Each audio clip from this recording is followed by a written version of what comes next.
जरा सोचिए, जो काम बड़ी बड़ी सल्तनतों ने नहीं कर पाई, वो एक कंपनी ने कर दिखाया। हाँ, सही सुना। सिर्फ व्यापारियों की एक कंपनी जिसने दुनिया के सबसे अमीर देशों में से एक पर कब्जा कर लिया। चलिए आज इसी हैरान कर देने वाली कहानी में थोड़ा और गहराई से उतरते हैं। तो सबसे बड़ा सवाल यही है कि ये सब हुआ कैसे।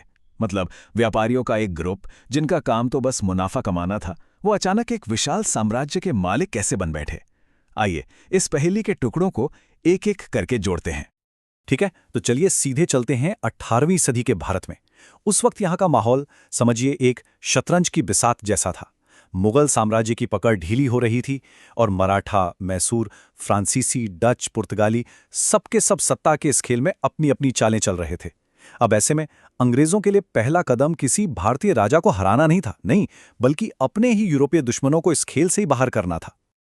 और इन यूरोपीय दुश्मनों में उनका सबसे बड़ा कांटा कौन था? वो थे फ्रांसीसी। भारत के दक्षिणी हिस्से में इन दोनों के बीच कई जबरदस्त लड़ाइयां हुईं, जिन्हें हम कर्नाटक युद्ध के नाम से जानते हैं। पर यह सिर्फ जमीन की लड़ाई नहीं थी, ये तो एक तरह का टेस्टिंग ग्राउंड था, ये देखने के लिए कि किसकी सेना और किसकी स्ट्रैटेजी भारतीय जमीन पर ज्यादा काम आएगी। और फिर आया साल 1760 और वॉन्डी वॉश की लड़ाई। बस यही वो निर्णायक पल था। ये एक ऐसी जीत थी जिसने भारत में फ्रांसीसियों के सारे सपनों को, उनकी सारी उम्मीदों को हमेशा के लिए चकनाचूर कर दिया। अब मैदान साफ था, ईस्ट इंडिया कंपनी के लिए रास्ता बिल्कुल क्लियर था। अब वो अपना पूरा ध्यान भारतीय रियासतों पर लगा सकती थी। तो फ्रांसीसियों को रास्ते से हटाने के बाद कंपनी की नजर पड़ी भारत की सोने की चिड़िया पर, मतलब उस वक्त के सबसे अमीर सूबे बंगाल पर। और यकीन मानिए, बंगाल पर कब्जा ही वो टर्निंग पॉइंट था जिसने इस कंपनी को एक व्यापारी से सीधे एक शासक की कुर्सी पर बिठा दिया। और ये सब हुआ पलक झपकते ही, इतनी तेजी से कि किसी को संभलने का मौका तक नहीं मिला। देखिए, 1756 में सिराज-उद-दौला नवाब बना। ठीक एक साल बाद 1757 में हो गई प्लासी की लड़ाई, जो असल में लड़ाई कम और एक बहुत बड़ी साजिश ज्यादा थी। फिर 1764 में हुई बक्सर की लड़ाई और यहां कंपनी ने अपनी असली सैन्य ताकत दिखाई। और इसके ठीक एक साल बाद 1765 तक खेल खत्म, कंपनी बंगाल की असली मालिक बन बैठी थी। तो सवाल यह है कि इस जीत से आखिर मिला क्या? मिला पैसा। बंगाल में एक ऐसा सिस्टम बनाया गया जिससे कंपनी को हर साल 53 लाख रुपए का जबरदस्त रेवेन्यू आने लगा। जरा सोचिए, उस जमाने में इतनी बड़ी रकम। ये पैसा कंपनी के लिए वो खजाना बन गया, वो इंजन बन गया जिसने उसके आगे के सारे युद्धों को, सारी साजिशों को, सब कुछ को फंड किया। और ऐसा भी नहीं था कि भारतीय शासकों को इस आने वाले तूफान का अंदाजा नहीं था।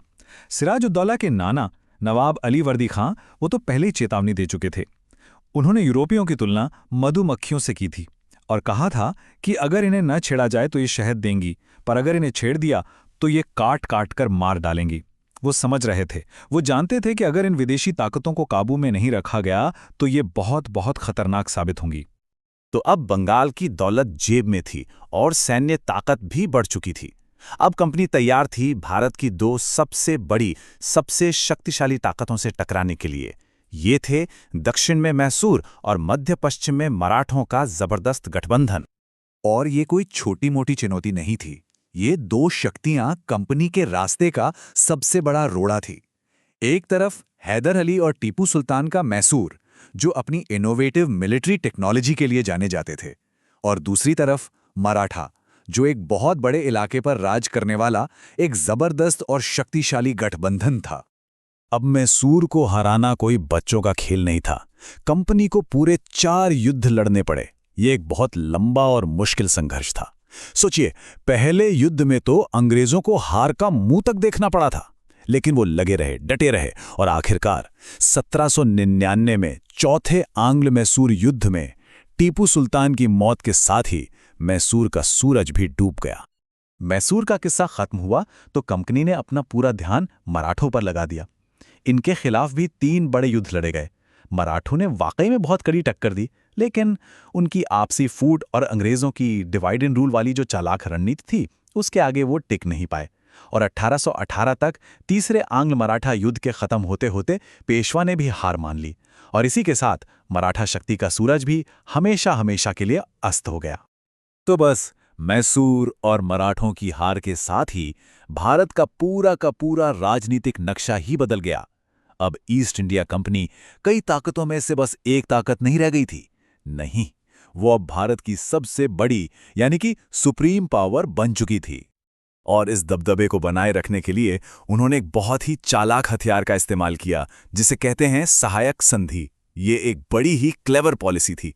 होता ये था कि भारतीय राजा बाहरी हमलों से सुरक्षा के लिए कंपनी से ये संधि कर लेते थे, लेकिन इसकी कीमत बहुत बड़ी थी।